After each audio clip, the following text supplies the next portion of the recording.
नमस्कार मित्रों, आप सभी का स्वागत है आपके अपने YouTube चैनल एक्टेड पाठशाला पर। आज की क्लास में हम लोग परसेंटेज में एक मिसलेनियस टाइप के सवाल को करेंगे, जिसमें आपको अभी देखने को मिलेगा विभिन्न तरीके के सवाल हमारे पूछे जाते हैं। ठीक है ना। लगभग 7-8 सवाल या 10 सवाल के आसपास होगा, इसको हम लोग सॉल्व कर लेंगे। इसके बाद हमारा परसेंटेज आज के लिए, वैसे पहले ही हमारा परसेंटेज समाप्त हो चुका है, लेकिन हमने सोचा कि मिसलेनियस वाले सवाल को भी कर लिया जाए। ठीक है ना। तो आज हम लोग इसको भी कर लेंगे, तो मतलब परसेंटेज पूरी तरह से आपका समाप्त हो जाएगा। अगर आप लोग पहली क्लास से लेके, और ये शायद हमारी 10वीं या 11वीं क्लास होगी, यहाँ तक अगर देख लेंगे तो ये गारंटी है कि आपके होने वाले, चाहे टेट का पेपर हो, सुपर सी टेट हो या सुपर टेट हो, या फिर आप यूपी तरफ से पेट के एग्जाम में भी जो क्वेश्चन पूछे जाते हैं, वो सारे के सारे आपके परसेंटेज के हो जाएंगे। क्लियर है। आप लोग अगर नए हो तो हमारे चैनल को सब्सक्राइब जरूर कीजिएगा, और वीडियो को भी लाइक कीजिए, और अपने भाइयों बहनों को शेयर जरूर कीजिए। चलिए हम लोग बढ़ते हैं अपने सवाल पे। क्वेश्चन है हमारा 83 नंबर का। किसी भिन्न के अंश और हर को क्रमशः 25% और 40% बढ़ा दिया गया, जिससे प्राप्त भिन्न का मान 25/42 हो जाता है। तो बताइए मूल भिन्न क्या होगी हमारी। देखो इसको हम लोग कैसे सॉल्व करेंगे। किसी भिन्न के अंश और हर को हमने क्या किया है, 25% और 40% बढ़ा दिया गया है। अगर अंश को हम लोग मान ले x था, और हर को हम लोग मान ले y था, ये था हमारा अंश। और 25% बढ़ाने का मतलब सीधा मैं इसको 125 कर दूंगा, तो क्या कर दूंगा, गुणे 125/100। 25% का यही मतलब है। और इसको क्या करूंगा, 40% मतलब 140/100। ऐसा करने के बाद हमारा मान क्या आ जाता है, 25/42। यही भिन्न अब कितने हो जाती है, 25/42 हो जाती है। अब देखो, अच्छा एक चीज देखिए, यहाँ पे इस 100 से ये 100 तो हमेशा कट जाएगा, तो क्या मुझे इसको इस रूप में लिखने की जरूरत है? नहीं। हम इसको क्या करेंगे, डायरेक्ट लिखेंगे। कैसे डायरेक्ट लिखेंगे, क्योंकि 100 तो 100 हमेशा कट ही जाएगा। इसलिए मैं इसको क्या लिखूंगा, x गुणे सीधा 125 और बटा y गुणे 140। 40% बढ़ाया गया है, तो मतलब 100 से 40 बढ़ा दिए गए, 40। अब हम लोग काट लेते हैं। 25 से ये कटेगा 5 बार में, 25 पंचे 150 है। और यहाँ से ये कटेगा 14, 14 दहम में 140, और ये 14 दूनी 28, 14 तीन 42 बार में कट गया। अब 3 का गुणा 5 में कर लो, तो आपका x/y क्या आ जाएगा, x/y ऊपर होगा 10 का गुणा। या यहाँ से एक और काट सकते, 5 से 10 को हम 2 बार में काट लेंगे। उधर चला जाएगा 2, ऊपर हो जाएगा 2, नीचे है आपका 3, जाएगा 3। यानी कि हमारी मूल भिन्न कितनी थी, x/y, तो मूल भिन्न हमारी थी 2/3। तो आपका उत्तर जो बनेगा वो सेकंड ऑप्शन, यानी कि 2/3। क्लियर है। आगे बढ़े अगले सवाल पे। क्वेश्चन नंबर 87 है। देखिए क्या दिया गया है। किसी भिन्न के अंश को 10% कम कर किया गया और हर को 25% बढ़ा दिया गया, जिससे प्राप्त भिन्न का मान 7/5 हो जाता है। तो बताइए मूल भिन्न का मान क्या है। हमें मूल भिन्न का मान बताना है। क्लियर है, ये बात समझ में आ रही है। कोई भिन्न है हमारी x/y, ये है भिन्न। भिन्न के अंश को क्या किया है, 10% कम। 10% कम का मतलब 100 से 10 कम 90। हर को 25% बढ़ा दिया गया। 25% बढ़ाने का मतलब सीधा 125 100 से। अब ये कितना हो जा रहा है, 7/5। 7/5 के लिए 7/5 जा रहा है। तो बताइए मूल भिन्न का मान क्या है। काट लो जो कट रहा हो। 5 से आप काटोगे तो ये 25 बार में कट जाएगा। ये दोनों भी आपस में 5 से ये 5 बार में, और 5 से ये 18 बार में। 5 7 35। x/y आपका क्या आ जाएगा, x/y हमारा क्या हो जाएगा, 5 का गुणा 7 में ये हो जाएगा 35, और नीचे 18 का गुणा यहाँ पे 1 हो जाएगा। यानी कि मूल भिन्न हमारी 35 बटा क्या हो जाएगी। क्लियर है, समझ में आ गए। आगे बढ़ें। Question number 88। ताजे फल में पानी की मात्रा 80% है, जबकि सूखे फल में पानी की मात्रा 25% है। 100 किलोग्राम ताजे फल से जो वास्तविक फल प्राप्त होगा, उतनी ही मात्रा में सूखे फल से वास्तविक फल प्राप्त करने के लिए कितना सूखा फल लेना पड़ेगा। अब देखो इसमें एक बात समझ यही समझना है। ताजे फल में पानी की मात्रा 80%, सूखे फल में पानी की मात्रा 25%। यानी कि अगर मैं ताजे फल में फल की बात करूं तो केवल 20% है, और सूखे फल में सेम मात्रा में, अगर मात्रा सेम रहेगी तो सूखे फल में फल की मात्रा 75% रहेगी, और दोनों आपस में हमेशा सेम मात्रा में फल फल बराबर होगा। तो हमें क्या कहा है, 100 किलोग्राम ताजे फल से। अगर 100 किलोग्राम ताजे फल में हम फल की बात करें तो 100 किलोग्राम में 80% पानी है, तो फल कितना रहेगा हमारा 20%। बात समझे कि नहीं, 20% रहेगा।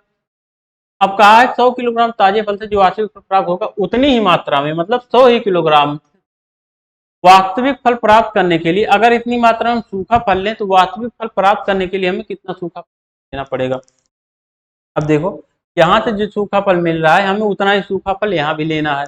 उतना ही अगर सूखा फल यहाँ भी लेना है तो हम लोग मान लेते हैं कि हमें x किलोग्राम सूखा फल लेना पड़ेगा, और इसमें फल की मात्रा क्या होगी, फल की मात्रा इसमें 75%। सूखे फल में पानी 25% है, तो फल कितना हो जाएगा हमारा 75%। बात समझ गए कि नहीं।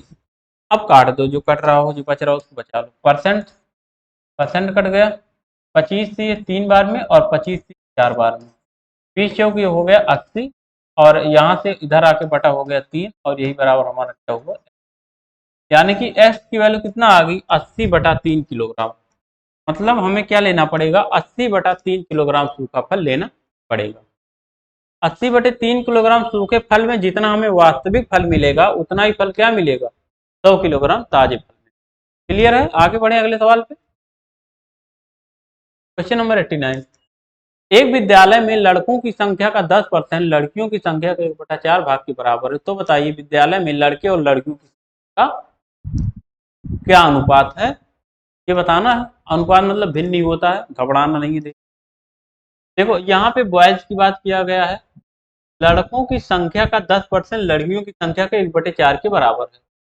यानी कि सवाल ये कहा है बॉयज का 10%, 10% मतलब 10/100, ये बराबर है किसके, गर्ल्स के 1/4 के। यही कहा है लड़की की संख्या के 1/4 के बराबर है।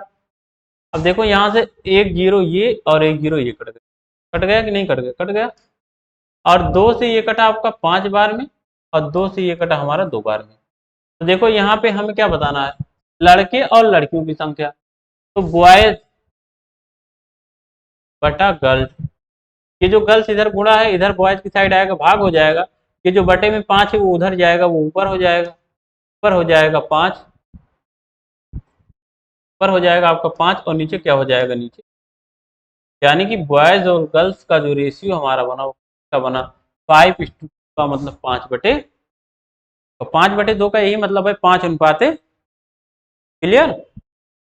आगे देखो 90 नंबर का क्वेश्चन है, 90 नंबर का सवाल है हमारा।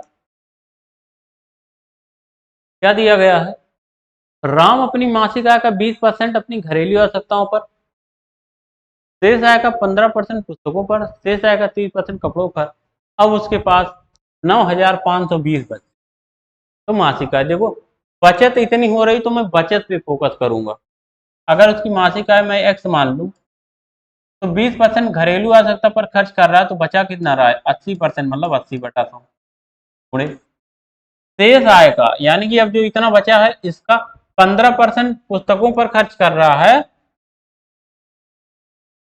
तो बचा कितना रहा है 85, 85/100 गुणे पुनः शेष आय का 30% कपड़े पर खर्च कर रहा है, तो बचा कितना रहा है 70%, मतलब 70/100।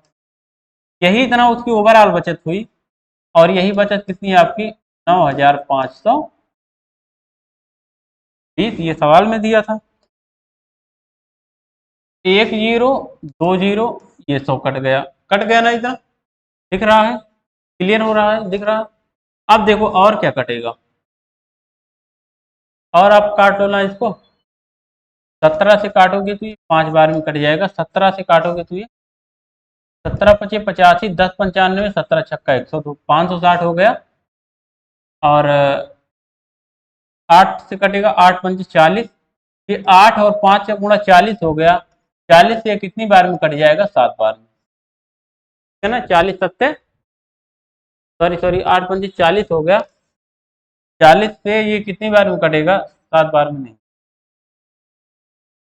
0 कट गया और 4, 4 1 4 1 5 4 16, 14 बार में कटेगा। ठीक, अब देखो इस 7 से 14 कितनी बार में कट जाएगा? 2 बार में, यानी कि नीचे 100 गुणे 100 10,000 गुणे 2, और 10,000 गुणे 2 करोगे, x बराबर क्या आ जाएगा हमारा? 20।